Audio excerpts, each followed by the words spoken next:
veteran was nearly confined to a wheelchair. That's until a North Alabama congressman stepped in. WAFF 48 Savannah Sapp sat down with former Lieutenant Eric Dietz, who at 76 years old says he's not giving up. They got me with an RPG. It flipped me over backwards and landed me in the bush, and I was out cold.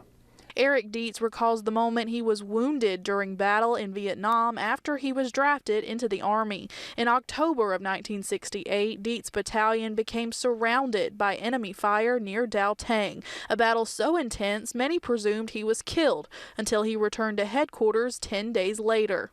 The first sergeant looked up and he said, "LT, what the hell are you doing alive?" Dietz would go on to serve 23 more years before retiring. Shortly after his retirement, the Purple Heart recipient began having pain in his legs and difficulty standing. A diagnosis from a neurologist determined Dietz' wounds were deeper than he thought. The disease is called demyelinating peripheral neuropathy. I started using a cane, and then I went from a cane to a walker, and then I was falling pretty much every other day or so. Dietz says the disease could have confined him to a wheelchair, but then doctors suggested C braces, leg braces equipped with a microcomputer to help keep balance and prevent falls.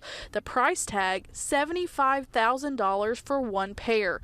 Dietz says the VA couldn't pay for it. That's when he reached out to Congressman Dale Strong. Last Friday, I got the call that said, "Hey, we have it. It's a done deed." So I was a happy camper.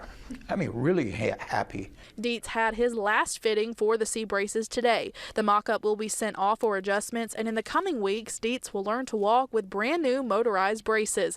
He says he looks forward to living again. The IRS thinks I'm going to live another 22 years, and I want those 22 years to be healthful. I want to get those braces on. I want to live a little bit longer.